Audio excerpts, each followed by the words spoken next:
Americans are looking for relief at the pump, hoping that lawmakers can do something to bring those prices down, even if that's temporary. To that point, White House officials say a federal gas tax holiday is on the table. As of today, the average cost of a gallon is hovering around $5. Joining me now is NBC News White House correspondent Mike Memoli. So this would shave off, what was it, 13, 15, 16 cents per gallon? Nice, but it's not going to get the price down to where it was last year, Mike.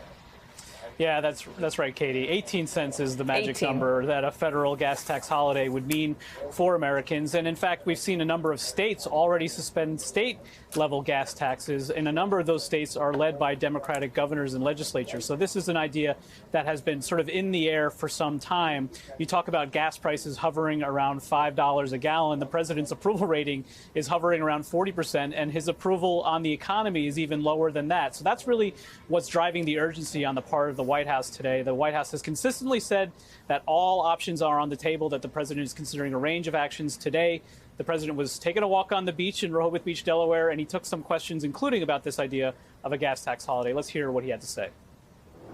Mr. President, are you considering a pause on the federal gas tax, Mr. President? We know that you're considering it, and Secretary Yellen spoke about it yesterday. Yes, I'm considering it. How soon can we expect a decision? Well, I hope I have a decision based on data I'm looking for by the end of the week.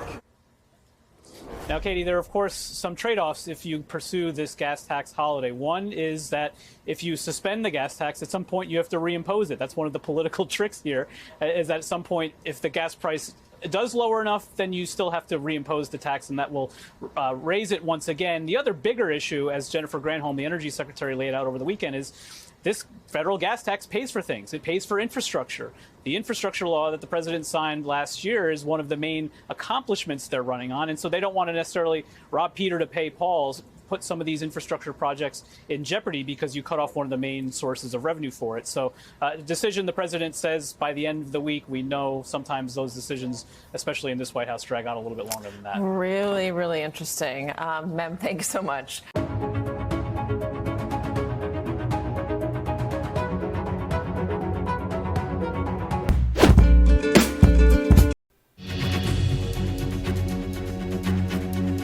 This is CBS News Flash. I'm Wendy Gillette in New York. Sections of Yellowstone National Park will begin reopening starting Wednesday after historic flooding. But the northern area will remain shut down much longer after floods knocked out roads and bridges. The park will implement a new system of entry based on license plate numbers to restrict the number of visitors.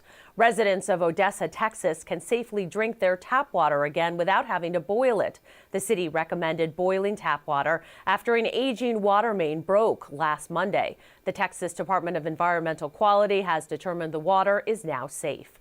Jurassic World Dominion roared into the top spot at the box office for the second straight weekend, raking in an estimated $58 million. For more news, download the CBS News app on your cell phone or connected TV. I'm Wendy Gillette, CBS News, New York.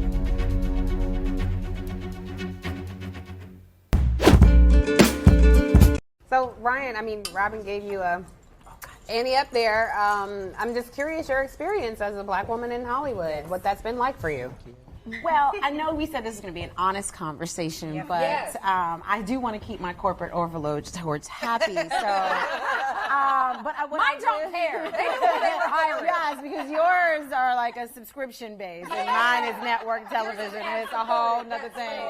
Child, if they could get me to cook, clean, and drive the bus to work, and we do it. And we do it. We do it. We do it. And, you know, I actually have to say something deeply personal because not only are we birthday twins. Yes, we are. Robin and I had lunch. Now, I want to cry. Robin and I had lunch. Don't start. It was a number of years ago. It was 75 years ago. It felt 75 years ago. Yeah. And it felt like we were children. Yep. And I don't know about you, but it just felt like this mountain it was a bad day for me, and I was climbing up the mountain. And this light came in, and she was like, we're climbing up the mountain. And what we're going to do is we're going to be funny about it, and we're going to be fabulous. And what I want to do is I'm going to have a sketch show, because, you know, the sketch comedy stage. And I'm just like, I just had an audition for another slave. You know? And it was like, it's that moment that we had has stayed with me. When I met you, your husband was just a lowly, no, he wasn't. He was a wonderful man, but it was like, but I don't know. And you know what, I'm not going to bring that up. But bring it up. But I feel like Sterling is incredible. First of all, as a human being, as an actor. But I feel like it's difficult for black women to get the same amount of shine. Is that something that you all discuss? We do. I mean, I say to him, I told him once, I was like, black women stand alone. Yeah. I was like, and as much as you love me and have loved me, I have stood alone. He'll joke now, and that something will happen. He's like, because black women stand alone. Yes, we do. We do. I said, you have no idea, like, how lonely it is sometimes.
Good afternoon, I'm Chris Raggi. And I'm Mary Calvi, now on CBS 2 and streaming on CBS News New York. Gun violence breaks out in East Harlem, and one of the victims is a star athlete. Several others are hurt. Now, we've learned the mass shooting stemmed from a fight on the set of a rap video that was being shot during a barbecue in a park. CBS News' John Diaz joins us live now with a reaction. John?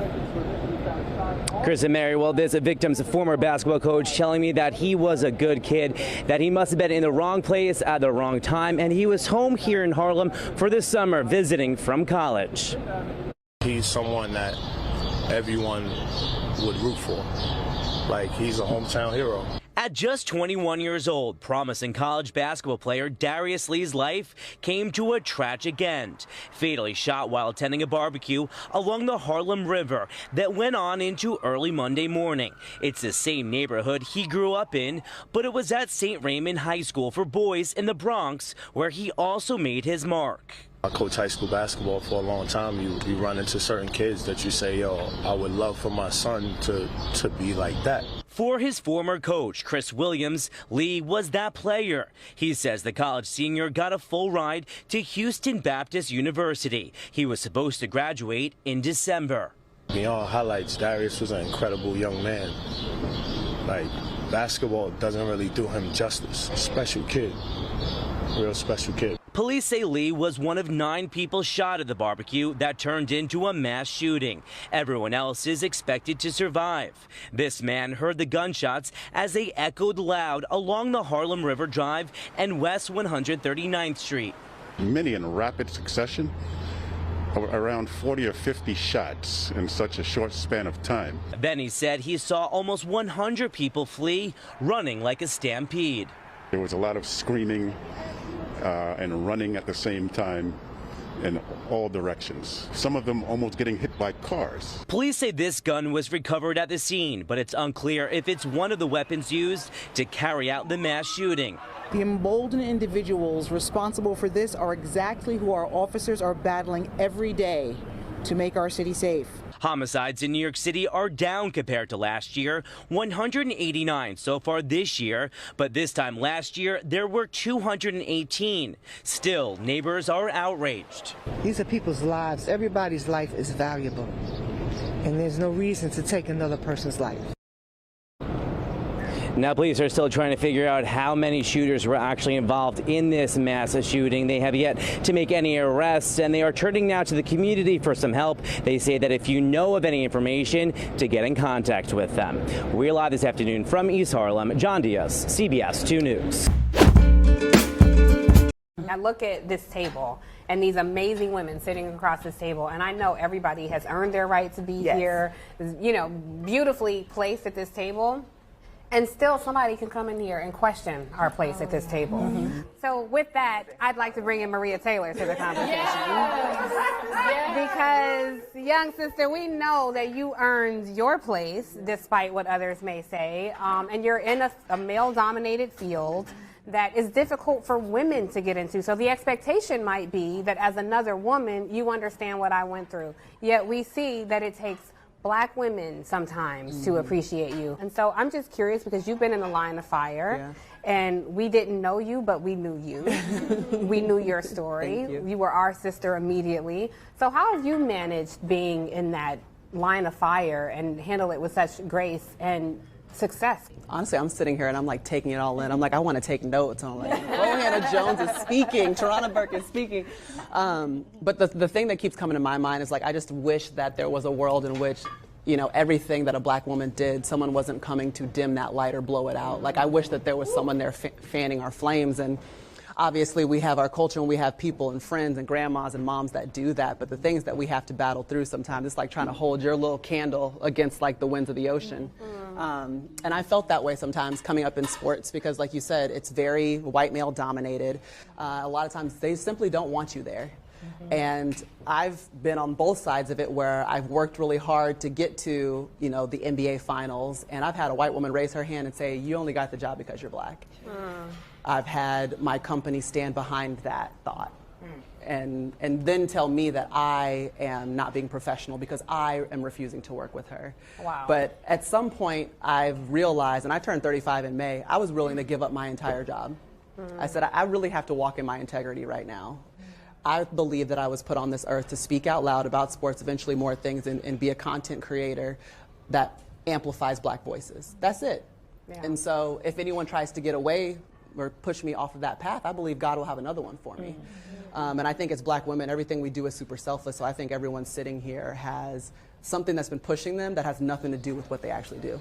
Captain Lindsay, you were at the Naval Academy, but it wasn't just about you being a captain in the Navy. You meant something more, and we all know that that rides on our shoulders. That's right. I would be curious to hear what you were driven by, because talk about white male domination. Okay, come on now. Come on. Let's talk about it in the Navy. Yeah.